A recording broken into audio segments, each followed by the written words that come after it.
Do you ever wonder why you're not confident? You try so hard, the affirmations, you're leading on other people. Other people are reinforcing the belief. They're telling you, you're doing really well. You're very strong at this. I believe in you. And still, you don't believe in yourself. Well, then this video is for you. I'm here to tell you why you struggle with self confidence that maybe you haven't thought about.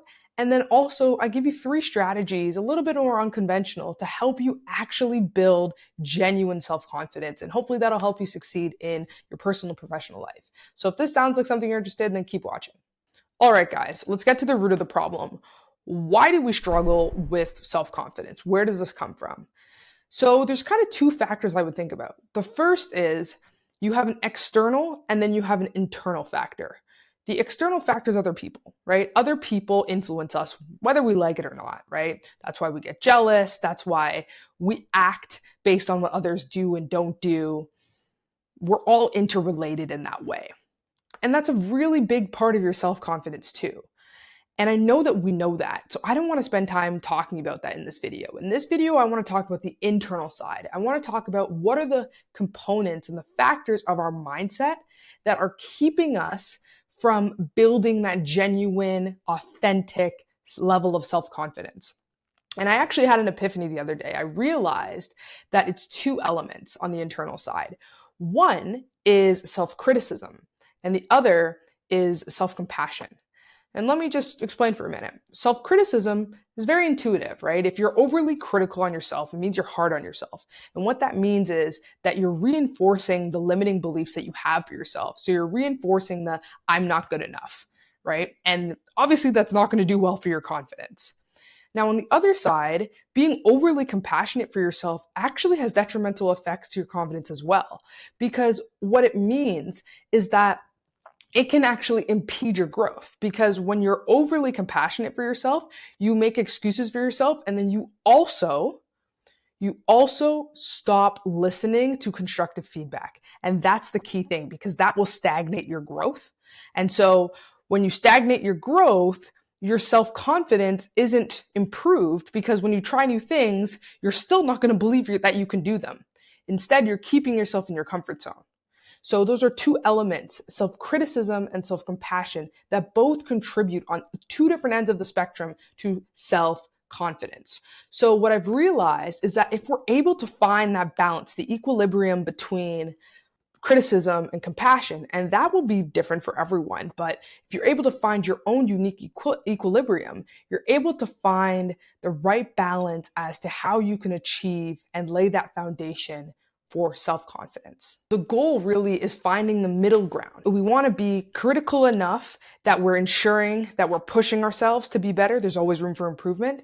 And then as well, we want to make sure that we're compassionate with ourselves so that we can grow with empathy, right? We don't burn ourselves out. We recognize what our limits are while still pursuing growth.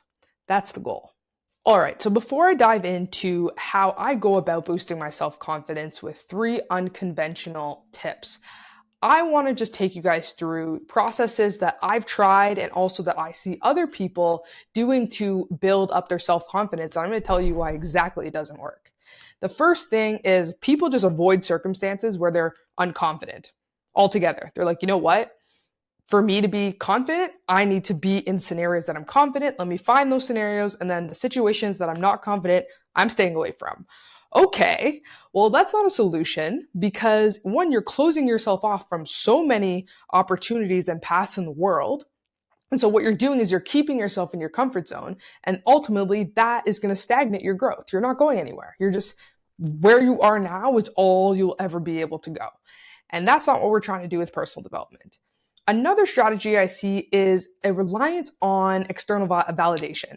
So your parents or your friends or your teachers, your colleagues might tell you all the time, like, I believe in you, you're really good at this, you got this, which is great, positive reinforcement. But if you need that to do every single action, that's a problem. Again, there needs to be a balance. The reason that it's a problem is because the second you stop hearing those words, all your confidence goes out the window. And you don't want that. You want to be self-reliant. That's the goal. So That's another issue. And then another one I see is positive affirmations. Now, positive affirmations are great because they enforce positive language. But when it comes to setting the foundation for genuine self confidence, if you're not addressing the underlying issue of why you're not self confident, i.e., where your self doubt comes from, then the positive affirmations are just a superficial transformation. It's just masking the fact that you still have self doubt, but you're telling yourself, I got this, I'm gonna be successful, I'm gonna be XYZ, just because it's an affirmation. So those are three strategies that don't work when you don't have the foundation in place. So let's talk about how you go about building the foundation, and then you can start to incorporate those other strategies of building up self-confidence. All right, guys, if you're liking this video so far, go ahead and hit that like button and that subscribe button too, so you never miss a video, and then we can get right into my 3 unconventional strategies. All right, strategy number 1, make humor your superpower.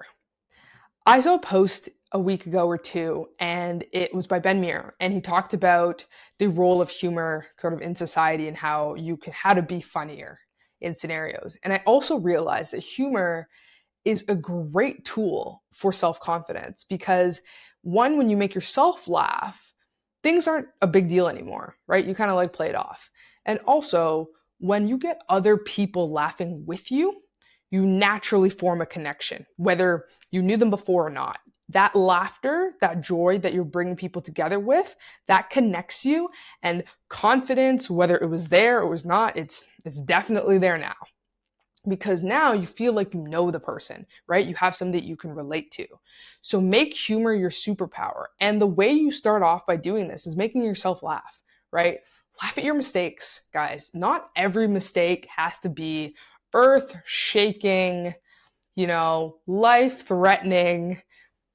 It's not that big of a deal. Yes, I get it. We have goals, we have dreams, but what really is the worst case scenario, Okay, you feel a little bit embarrassed, whatever, and then guess what? The sun's still going to come up the next day and you're going to try something else, and that's okay. So start laughing at yourself when you mess up, and just, I think back now and I'm like, some of these things that I thought was such a big deal were just ridiculous in the moment. And it's easy, I know, in hindsight to do that, but the more you're intentional about bringing that into the present, the more you'll have an easier time in those uncomfortable scenarios. And then also with that, you want to do your best as well to connect with people on a humorous level. Now, I'm not necessarily saying you need to go ahead and, crack out your best jokes and keep a record of that, though you can definitely do that. What I'm trying to say is when you see an opportunity to connect with people in a joyful and humorous manner, do it. Do it. It's a great way to boost your self-confidence. All right, now the second strategy, this is actually my favorite one, and I can't believe I'm saying it second instead of third, but my second strategy for you is engaging in random acts of confidence. And think about it like random acts of kindness. We hear that all the time, like you pay it forward at a drive-through by paying for the person behind you, etc. Now try that with confidence. So let's just say you're going to a coffee shop to study or whatever you want to. You're a blogger and you're trying to write, whatever you're trying to do. And you normally just go there, you order your coffee, you sit down and go do your thing. What if you strike up a conversation with a stranger and just see what happens? Not with any sort of ulterior motive or anything. Really, the goal is just to do something you don't normally do. And the reason you're doing that is because you're teaching your body how to put yourself in new situations and come out on the other end of it.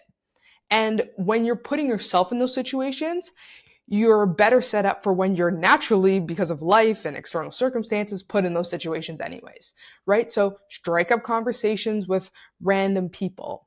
Try a new gym class, even though the gym is intimidating. Like, do something that's just a little over and over again to build up that confidence. So I really love this tip. Let me know if you have any more ideas for engaging in those small acts of confidence. I would love to put into practice some of the ideas you guys have. So let me know down in the comments. Okay, and the third strategy is, actually, maybe this one's my favorite. I know I said the last one's my favorite, but music has a special place in my heart. So this is my favorite. So tip number 3, let music inspire you.